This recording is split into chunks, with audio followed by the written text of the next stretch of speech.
was a national president and one of the original Mongols.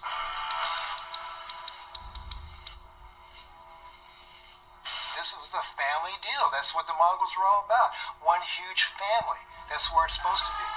I will give my life for this club. Don't get it twisted. Anybody out there watching this, I will die to make sure that the brother behind me can live. Formed as an Hispanic alternative to white motorcycle gangs like the Hells Angels, the Mongols have established multi-million-dollar drug smuggling rings, competing with their rivals for a cut of the cocaine and methamphetamine trade. They also smuggle guns and steal choppers. Grand theft motorcycle. And they're very good at it. They chop up the vehicles. They make other vehicles from them. They switch VIN numbers. There's a lot of that. They're very organized. They're very in control. They're very serious. They have officers. They meet regularly, and they are communicated to what they will and won't do. Despite the gang's criminal record, the Mongols' current president, Ruben Doc Cavazos, insists that their activities are all above board. Are there members that do things that maybe, I don't approve of? Yeah. Okay.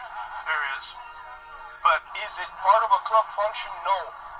Do we try and discourage it? Yes, we try and discourage it. Cavazos was raised in East LA.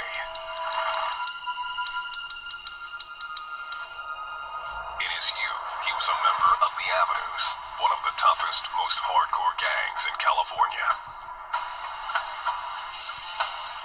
The Avenues are part of a large coalition of Southern California Hispanic gangs known as Sureños.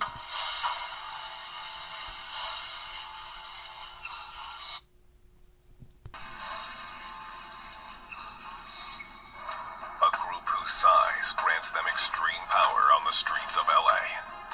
When you grow up in some of these poor neighborhoods, you end up depending on each other, from one gangbanger to the other. It becomes a family to you. Cavazos credits his early years as a gangbanger for giving him the training he needed to run his Mongol army. On the streets, it's all about respect, okay, and lack of. Okay, if you feel disrespected, you're going to take up arms or whatever you have to do to gain that respect. And almost immediately, you got to take up a weapon. There's just no way around it. It's survival.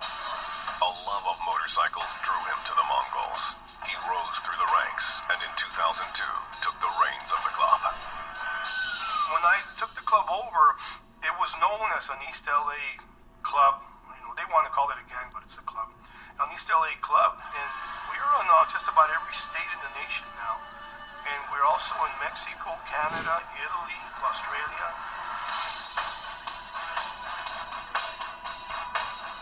As national president, Cavazos began a recruitment drive, bringing Sureño gang members into the Mongols in order to bolster their ranks. They weren't necessarily as motorcycle oriented, but they were violent oriented.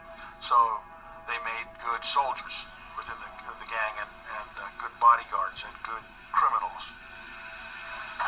But many of these Sureños were already controlled by the Mexican mafia, known on the streets as La M.